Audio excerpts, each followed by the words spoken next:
We will roll into our winners press conference for the 36th annual One Main Financial 200 in the NASCAR Xfinity Series.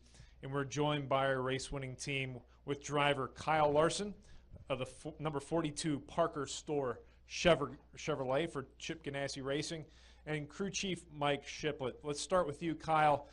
This is your third win this season in the NASCAR Xfinity Series, but your first Monster Mile trophy. Talk about how special that is for you. Yeah, it's really cool to win this trophy. This is one of the most recognizable trophies on our circuit. So to win here is special. I've had some good runs here in the past. I've had some average runs. So I knew our car was going to be really good. As soon as we unloaded it yesterday, our first run was amazing. I didn't have any complaints about the way the car was driving. And then we got the pole. Was able to lead a lot of laps today. Fell back a little bit there at the end of the second stage. It just I'd start the runs out tight, and then each time I get a caution, and we had a lot of cautions there in the early part of the race, I'd just get looser and looser, and it was hard to kind of get the power down. So once we finished that second stage, we had a good pit stop, and Blaney and Bubba had a bad restart. Bubba got loose and kind of washed up the track and choked down the top lane and allowed me to get in front of all them, and slowly worked my way up to the lead. And then I was happy to see a long run finally. I knew I'd be really good on a long run. We just didn't get many of those in the beginning, so it worked out for us in the end. And we had a good Parker Store Chevy and was able to not make any mistakes really in traffic and hold Blaney off.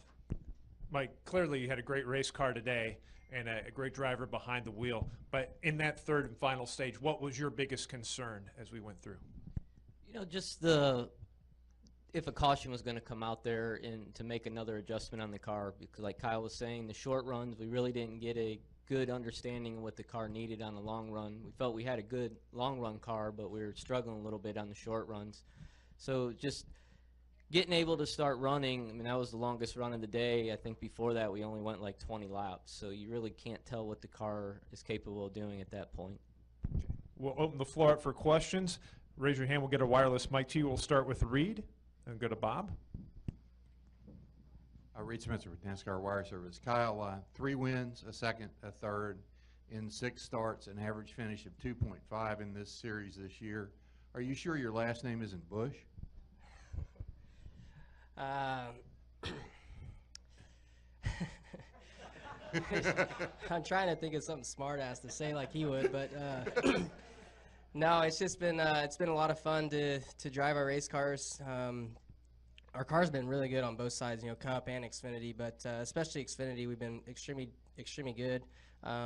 They've done a good job adjusting this new aero package, and like I said, this is the best car I've had here, and was happy about that. And a lot of the tracks we've gone to, it seems like it's been my best Xfinity car I've had this time around. So just a lot of fun.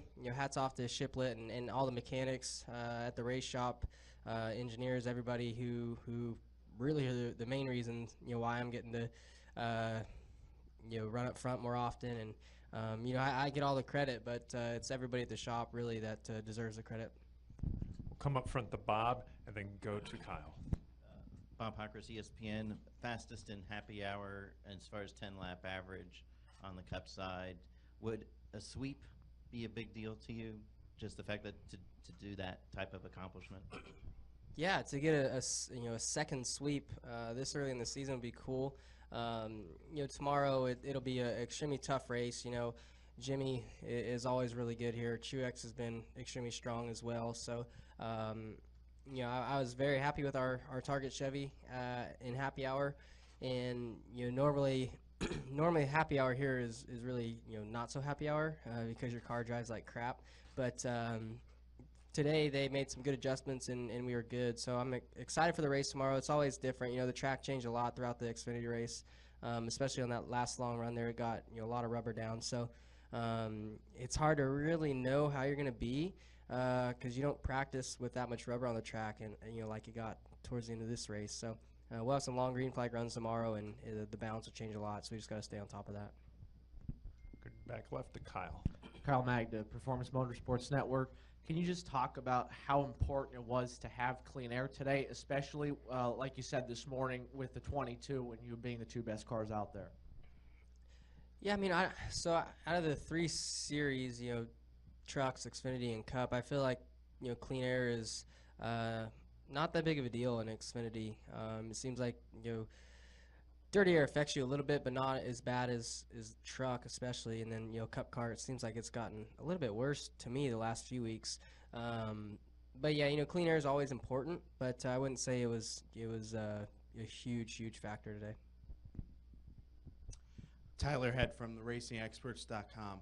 Kyle, just is there anything that you're able to learn from this race, especially with, as you mentioned, the track rubbering up and these tires being used with the Cup car tomorrow? Anything that you pick up over the course of the race that'll apply tomorrow?